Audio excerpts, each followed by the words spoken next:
Her voice trembled when she said it, but her eyes didn't. That was the part that made it real. We were sitting on the balcony, her in that white robe she wore when she wanted to seem vulnerable, me with a coffee I no longer tasted. The city was quiet beneath us, lights bleeding into dawn. She looked at me like someone delivering a mercy killing. "If you can't handle me spending weekends with my ex-husband," she said, "maybe we're not right for each other." It was the way she said, "handle," like I was a fragile thing she was forced to coddle. I didn't speak, just watched the condensation trail down my cup, the steam fading into nothing. Inside, the silence cracked. Every word she'd said before that moment, the late meetings, the tired smiles, the "don't wait up," echoed in the hollow she'd carved open. When I finally spoke, my voice wasn't mine. "You're spot on." She blinked, unsure if I meant it, but I did, entirely. That night, while she slept facing the wall, I opened the email I'd ignored for 3 months. Singapore branch transfer, final offer. My finger hovered for only a second, then I clicked accept. By morning, my coffee cup was gone. So was I. The thing about betrayal is it never screams. It whispers, softly, persistently, until it becomes the only sound you hear. At first, I tried to tell myself she was just nostalgic, that their friendship was civilized, mature, that I was the insecure one. But insecurity doesn't notice the way she starts wearing perfume again for casual weekends. It doesn't hear laughter through a half-closed bathroom door. It doesn't feel the pause before she says his name. I watched patterns form where she saw coincidences. The missed calls that came when I was home. The sudden silences when I entered the room. The way her phone screen faced down, like it was hiding something it pitied me for not seeing. When I asked, lightly, "So, how's your weekend plan with Mark?" she smiled too long before answering. It wasn't guilt, it was testing. And that's when I realized she wasn't lying to protect me, she was lying to protect herself from the truth that I'd stopped loving her weeks ago. I didn't confront her, not yet. I wanted the truth to speak first. So I started collecting silence. Screenshots of messages deleted too late. Bank statements, small transfers, unaccounted.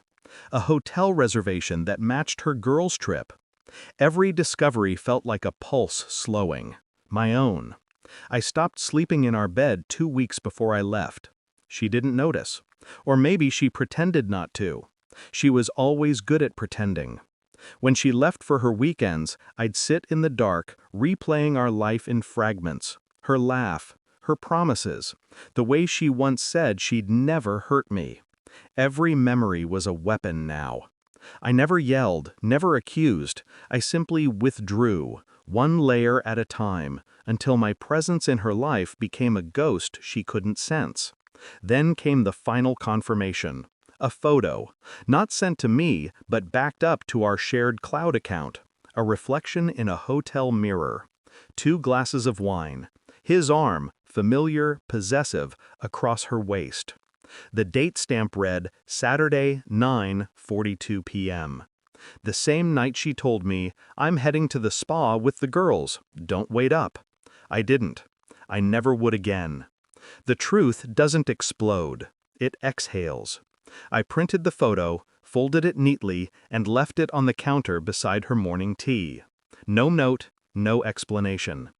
When she came home that Sunday, her face was pale. She didn't ask how my weekend was. She didn't need to. Her hands trembled as she unfolded the photo. Then she looked up, eyes wide, not with guilt, but with fear of the unknown. How did you?" I didn't answer. I only said, "You should be more careful with cloud backups." She tried to speak, her mouth opening and closing around excuses that never formed words. Tears gathered at the edges, but I wasn't moved. Tears are easy. Regret isn't. For the first time in months, the silence belonged to me. I didn't scream, didn't accuse. I simply packed. When she followed me to the door, asking, pleading, shifting between anger and panic, I kept my voice level. You said, maybe we're not right for each other, I said. You were right. Her face crumpled, not from heartbreak, but from the realization that I meant it. That I was done being the man who waited for her to decide whether I was enough. She reached for my arm. I stepped back. Her touch burned like something I'd already outgrown. At the airport, her messages came like a storm. We can fix this. I made a mistake. Please, just talk to me. I didn't reply. I didn't block her either. Some lessons need an audience. When my plane landed, I took a photo under the Welcome to Singapore sign. My expression empty, deliberate. I sent it to her with a single caption, "Weekends looking peaceful."